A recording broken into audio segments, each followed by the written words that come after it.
Hi viewers, welcome to verse media. నేను మీ మహేష్. ఎంసెట్లో ర్యాంక్ వచ్చి ఇంటర్లో ఫెయిల్ అయిన వాళ్ళు ఏం చేయాలి అని అడుగుతున్నారు.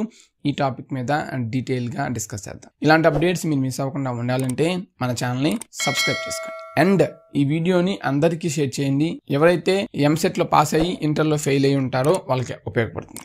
ఇక వివరాల్లోకి వెళ్ళగా, ఎంసెట్లో క్వాలిఫై అయ్యి ర్యాంక్ వచ్చిన వారు ఇంటర్మీడియట్లో ఫెయిల్ అయితే మీరు ఎంసెట్ కౌన్సిలింగ్కి ఎలిజిబుల్ కారు.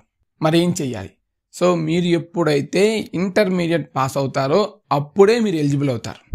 సో ఈ ఇయర్ రాసిన దానికి నెక్స్ట్ ఇయర్ పాస్ అయితే మీరు ఎలిజిబుల్ కారు. కాకపోతే ఇప్పుడు మీకు రిజల్ట్స్ వస్తాయి.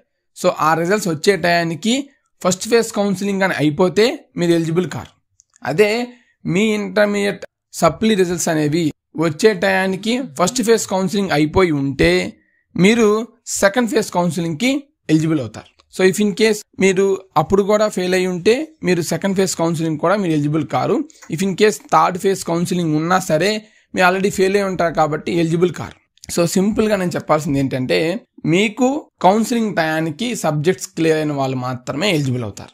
ఇఫ్ ఇన్ కేస్ మీకు ఆ టైంకి సబ్జెక్ట్స్ క్లియర్ అవ్వకపోతే మీరు ఎలిజిబుల్ కారు. మ్యాక్సిమం మీరు అనుకోవచ్చు, అన్న సెకండ్ ఫేజ్ కౌన్సిలింగ్ టయానికి మాకు రిజల్ట్స్ రాకపోతే ఏంటి పరిస్థితి అని.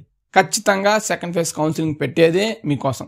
సో సెకండ్ ఫేజ్ కౌన్సిలింగ్ టయానికి మీకు ఖచ్చితంగా రిజల్ట్స్ అనేవి వస్తాయి. బట్ మీరు పాస్ అయితే ఖచ్చితంగా మీరు ఎలిజిబుల్ అవుతారు.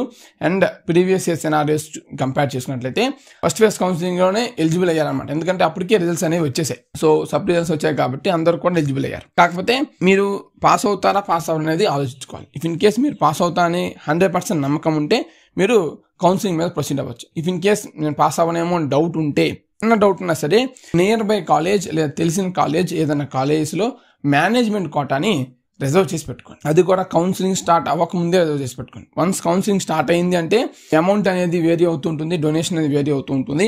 మరీ టాప్ కాలేజ్ కాకపోయినా కొంచెం గుడ్ కాలేజెస్లో మీకు ఎలాంటి డొనేషన్ లేకుండా సిఎస్సి సీట్స్ కాకుండా రిమైనింగ్ సీట్స్ అనేవి ఇస్తారు. ఒకసారి చెక్ చేసుకోండి, వాటి గురించి అనాలిసిస్ చేయండి. సో మీకు సీట్ రిజర్వ్ చేసి పెట్టుకోండి. ఇఫ్ ఇన్ కేస్ ఆ కాలేజ్ నచ్చింది అనుకోండి, ఆ కాలేజీలోనే మీరు ఎలా మాట్లాడతారంటే, ఇప్పుడు మేము మీకు మేనేజ్మెంట్ కోటా కింద తీసుకుంటాము, ఇఫ్ ఇన్ కేస్ కౌన్సిలింగ్లో మళ్ళీ మీ కాలేజ్ మేము పెట్టుకుంటాం, మీ కాలేజ్ మాకు వస్తే మా డబ్బులు మాకు బ్యాక్ ఇస్తారా అని అడగండి. ఓకే, ఏది మీరు పెట్టిన ఈ మేనేజ్మెంట్ కోటా డొనేషన్ కానీ అవన్నీ. సో అలా ఇస్తా అన్నప్పుడు అది ఇంకొక మంచి బెటర్ ఆపర్చునిటీ అనమాట. సో అలా కూడా ట్రై చేయండి.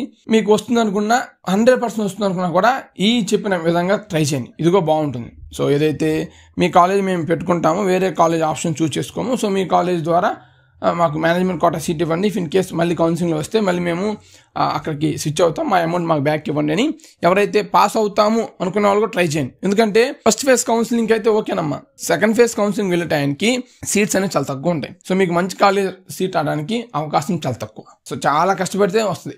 And in some cases second phase counselling మీకు సీటు కూడా తగలపోవచ్చు. ఎందుకంటే మీరు అందరు కూడా కౌన్సిలింగ్లో 5 కాలేజీలు 10 కాలేజీలే పెట్టుకుంటారు. సో మీరు అనుకున్న దానికి అక్కడ రిజల్ట్కి చాలా వేరీ ఉంటుంది కాబట్టి సో మ్యాథ్స్ అందరు కూడా ఇలా ట్రై చేయండి. ఇఫ్ ఇన్ కేస్ మీకు వీటి గురించి ఎలా ప్రొసీడ్ అవ్వాలి ఏంటి ఎలాంటి డౌట్స్ ఉన్నా సరే 1-to-1 కౌన్సిలింగ్ కావాలి అనుకునే వాళ్ళు మన వాట్సాప్ నెంబర్ కానీ మెయిల్ కానీ మీరు సంప్రదించవచ్చు. సో మన వాట్సాప్ నెంబర్ అనేది డిస్క్రిప్షన్లో ఉంటుంది అండ్ మెయిల్ ఐడి కూడా డిస్క్రిప్షన్లో ఉంటుంది. ఒకసారి చెక్ చేసుకొని, లేదా ఇక్కడే మీకు చెప్తాను చూడండి, 7901024693 అనేది నా WhatsApp number. And yours Mahesh YT@gmail.com నా personal mail ID. Thanks for watching.